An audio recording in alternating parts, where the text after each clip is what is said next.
우리 오늘 찾으실 말씀 예레미야 45장 1절부터 46장 12절 말씀입니다. 예레미야 45장 1절부터 46장 12절까지입니다.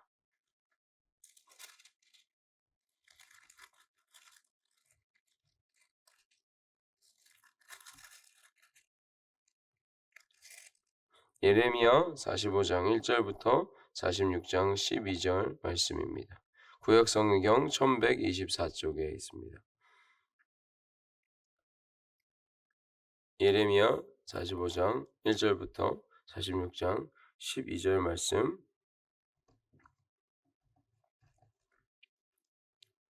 다 함께 교독으로 저부터 봉독하도록 하겠습니다.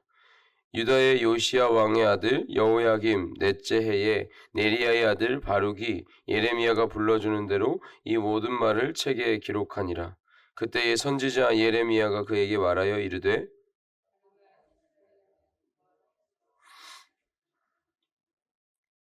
네가 일찍이 말하기를 화로다 여호와께서 나의 고통에 슬픔을 더하셨으니 나는 나의 탄식으로 피곤하여 평안을 찾지 못하도다.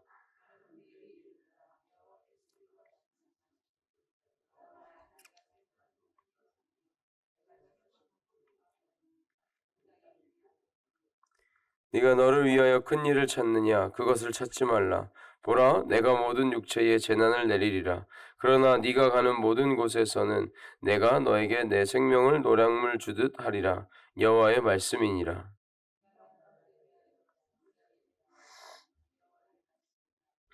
애굽에 관한 것이라. 곧 유다의 요시야 왕의 아들 여호야김 넷째 해에 유브라데 강과 갈그미스에서 바벨론의 느부갓네살 왕에게 패한 애굽의 왕 바로느고의 군대에 대한 말씀이라.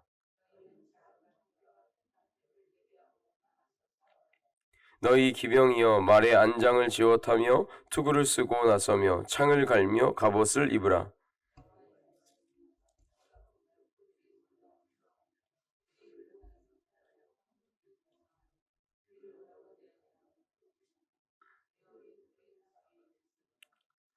발이 빠른 자도 도망하지 못하며 용사도 피하지 못하고 그들이 다 북쪽에서 유브라데 강가에 넘어지며 엎드러지는도다.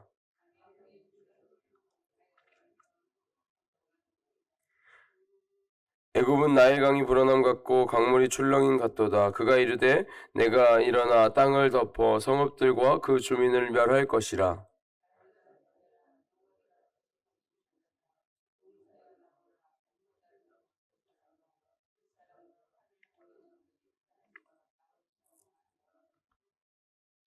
그날은 주 만군의 여호와께서 그의 대적에게 원수 갚는 보복이리라. 칼이 배 부르게 삼키며 그들의 피를 넘치도록 마시리니 주 만군의 여호와께서 북쪽 유브라데 강가에서 희생 제물을 받으실 것이미로다.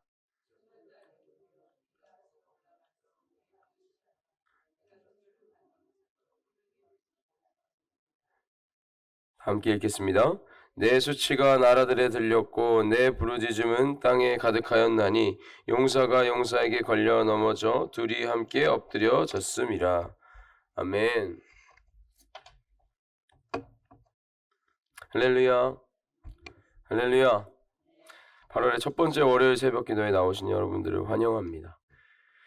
요즘 뉴스를 보면 떠오르는 말들이 있습니다. 바람 잘 날 없다라는 말입니다. 가까이 우리의 삶을 살펴보면 경기가 참 좋지 않은 것 같습니다. 물가는 계속해서 오르고 소비 심리는 침체되며 악순환이 반복되고 있습니다. 우리의 삶에서 조금 더 시야를 넓혀 사회를 보게 되면 저출산 문제와 자영업자들의 고통과 같은 또 젊은 세대들의 취업난과 여러 가지 문제 등을 보게 됩니다. 이런 문제들은 그 문제로 끝나는 것이 아니라 다른 문제들을 파생시킵니다. 다른 문제들을 가져오게 됩니다. 가정을 깨뜨리고 한 사람의 삶을 깨뜨리며 이혼율과 자살률이 세계 여러 나라 가운데에 최고 수준으로 이르게 된 오늘날의 한국입니다. 여기서 한 번 더 시야를 넓혀 우리나라를 보게 되면 이러한 여러 가지 문제들로 인하여 대한민국이라는 나라는 사실상 국가 소멸 단계에 접어들었다라는 말을 듣는 최초의 선진국이라고 말하는 현실도 마주하게 됩니다. 이런 우리나라의 현실 앞에서 눈을 돌려 세계를 바라보면 초강대국 미국의 대통령 후보가 총을 맞을 뻔하고 러시아와 우크라이나는 전쟁을 계속해서 이어오고 있고 이스라엘과 이란, 팔레스타인이 있는 중동 지역은 전쟁으로 인하여 남녀노소를 불문하고 고통당하고 있는 복잡하고 아주 문제가 많은 여러 가지 이슈가 넘쳐나는 세계 상황들을 볼 수 있게 됩니다. 개인의 삶도 위태하며 쓰러져 가고 있고 사회가 병들어 여러 가지 사회 문제들이 각 가정과 개인에게서 발생하고 있습니다. 나라는 소멸 단계라는 이야기를 듣고 있고 세계는 전쟁과 기근과 경제난의 휘청이고 긴장에 쌓여 있습니다. 이러한 오늘날의 현실 속에서 우리 그리스도인들은 무엇을 붙잡고 살아야 할까요? 앞서 말했던 현실들은 분명히 우리 개인들의 삶에도 깊숙하게 영향을 미치고 있는데 세상과는 다르게 믿음이 있다라고 말하는 또 신앙이 있다라고 말하는 우리는 어떻게 다르게 살 수 있을까요? 우리는 오늘 본문 말씀에서 위로와 그 길을 발견할 수 있게 됩니다. 먼저 45장 본문입니다. 45장의 내용은 바벨론의 유다 침공이 임박하였던 여호야김 4년에 바룩이 예레미야가 불러주는 대로 유다에 대한 모든 예언을 기록한 내용입니다. 이 내용이 예레미야 36장에 기록되어 있습니다. 따라서 이 45장은 사실 시간순으로 배치하자면 예레미야 36장 4절 이후부터 나와야 맞을 것입니다. 이렇게 배치한 이유를 굳이 생각해 보자면 예레미야가 여호야김 시대까지의 받은 예언과 그 이후 예루살렘 함락 때까지 받은 모든 예언도 이 바룩이라는 사람을 통하여서 기록되었다라는 것을 보여주기 위한 것이 아닐까 생각해 보게 됩니다. 그래서 어쨌든 그 내용을 좀 더 자세하게 살펴보게 되면 45장이 기록된 시대적 상황인 여호야김 통치 시대를 봐야 합니다. 그 시대는 하나님의 말씀에 대한 무관심과 하나님의 말씀에 대한 불순종이 가장 심했던 시기였습니다. 하나님께 순종하는 사람들에 대한 어떤 비난과 조롱과 핍박도 가장 심했던 시기였습니다. 그래서 아마 오늘 말씀에 등장하는 이 바룩이란 사람도 사역을 하며 예레미야와 함께 사역을 하며 많은 핍박을 당하였을 것이다 라고 우리는 생각해 볼 수 있습니다. 그렇게 몸과 마음과 정성을 다하여서 사역을 힘써 하고 있음에도 불구하고 하나님께로 돌아오지 않는 같은 민족들을 보면서 바룩의 마음에는 낙심이 컸을 것입니다. 힘들기도 했을 것입니다. 달라지지 않는 현실을 바라보며 답답함과 좌절도 느꼈을 것입니다. 우리도 오늘날 우리의 삶 가운데에서 말씀으로, 믿음으로 신앙의 여정을 걸어간다라는 것이 참 쉽지 않다라는 것을 잘 알고 있습니다. 특별히 오늘날과 같이 이렇게 어지럽고 막막한 상황과 시대에서는 더 그럴 것이다 라고 생각이 듭니다. 그래서 때로는 우리가 믿음 생활을 하는 것이 힘들고 지치고 낙심되기도 합니다.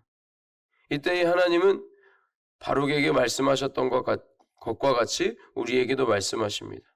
하나님은 바룩에게 오늘 본문을 통해 뭐라고 말씀하시는가? 유다 사람들에게 재난을 내리실 것이다. 심판을 하실 것이다 라고 말씀하십니다. 그러나 그 심판으로부터 바룩만은 건져내 주시겠다라고 약속하고 계십니다. 그러면서 하나님은 뭐라고 말씀하시냐? 내 생명을 노량물 주듯이라는 말로 바룩에게 생명을 약속하십니다. 이 말은 당시의 어떤 관용구, 속담과도 같은 말이었습니다. 한 나라가 전쟁에서 이기면 노량물, 즉 전리품을 병사들에게도 신하들에게도 나눠줬었는데 하나님께서 바룩의 생명을 구하겠다라고 약속하시면서 생명을 노량물 주듯 하리라 라는 이 말씀을 사용하고 계신 것입니다. 그 이유는 죄악에 빠진 유다 사람들과 달리 하나님 편에 서서 하나님의 일을 함께 동역했던 이 바룩을 승리하신 하나님을 힘입어 바룩 또한 승자로 서게 하실 것이며 그 대가로 노량물을 주듯 생명을 선물로 주시겠다라고 약속하는 것입니다. 유다 백성은 죄에 대한 심판으로 죽음에 처하게 되지만 바룩은 믿음으로 이 어지러운 시대 가운데에서도 승리와 생명을 취하게 된다라는 것입니다. 마찬가지로 우리가 살아가는 이 시대와 우리의 삶도 하나님의 심판대 앞에 서게 될 것입니다. 그리고 하나님은 믿음으로 또 신앙의 여정을 걸어온 우리에게 생명을 허락하실 것입니다. 이것을 믿으시길 소망합니다. 그렇기 때문에 막막하고 어려운 상황과 환경 속에서도 우리는 실망하고 좌절하지 않을 수 있는 것입니다. 하나님이 우리에게 영원한 은혜로, 영원한 사랑으로 생명을 허락해 주셨기 때문입니다. 그리고 우리는 오늘날 이 땅 가운데에서도 그 생명으로 살아가는 사람들이기 때문입니다. 말씀을 마치도록 하겠습니다. 이어지는 46장부터 51장까지는 열방에 대한 예언들입니다. 특별히 오늘 우리가 읽은 본문 46장은 애굽에 대한 하나님의 심판의 메시지가 담겨 있습니다. 하나님께서 자신의 백성들 외에 다른 나라들에 대해서도 하나님의 심판을 선포하는 것은 여호와 하나님의 주권적인 통치를 말하고 있다라는 것입니다. 여호와 하나님의 주권적 통치, 이는 이 세상에 아무리 강한 국가, 아무리 강한 사람이라 할지라도 하나님의 주권 아래에 있다라는 것을 우리에게 알려주고 있는 것입니다. 이렇게 46장에서 하나님은 그 주권으로 이 땅의 역사에 개입하시고 일하십니다. 나라와 나라의 싸움을 통해서, 나라의 흥망성쇠를 통해서 하나님의 뜻과 계획을 주권적으로 이루어 가시고 성취하십니다. 뿐만 아니라 하나님은 우리와 같은 한 사람 한 사람의 인생에서도 하나님의 주권으로 역사하심을 믿으셔야 합니다. 하나님의 주권이 지금 우리가 살고 있는 이 땅에서도 펼쳐지고 있고, 작고 작은 나 한 사람, 나 개인의 삶 속에서도 하나님은 주권적으로 인도하고 계십니다. 그렇기 때문에 참 어렵고 지난한 시절과 시대를 지나고 있지만 우리는 이 하나님의 주권, 하나님의 역사하심을 믿음으로 받고 인정하며 믿음으로 인한 인내를 통해 이 시대를 하나님이 허락하신 소망을 품고 지나가는, 인내로 버티는 우리가 되기를 소망합니다. 기도하겠습니다. 하나님 아버지 감사합니다. 이 시간 우리에게 말씀을 허락하여 주시고 주님의 말씀을 듣게 하심에 감사합니다. 어지럽고 참으로 많은 불안과 어려움이 있는 이 시대와 사회를 바라봅니다. 주님, 이 시대를 지나며 이 사회를 살아가며 주님 앞에 간구하는 것은 우리가 언제나 주님의 주권, 주님의 역사하심, 주님의 인도하심을 바라보며 그것을 믿는 믿음으로 살아가게 해달라라는 간구를 주님 앞에 드립니다. 주님, 우리가 믿음으로 이 시대를 살아나갈 수 있도록 주님 우리를 붙잡아 주시옵소서. 우리와 함께하여 주시옵소서. 어렵고 또 지난한 상황과 환경과 문제들 앞에서도 주님을 믿는 믿음으로 담대히 걸어갈 수 있는 우리 되게 하여 주시옵소서. 주님, 우리와 언제나 함께하여 주시고 우리의 삶을 주님께 맡겨드립니다. 주님, 우리와 함께하실 것을 믿으며 모든 말씀 주님께 올려드립니다. 예수님의 이름으로 기도드렸습니다.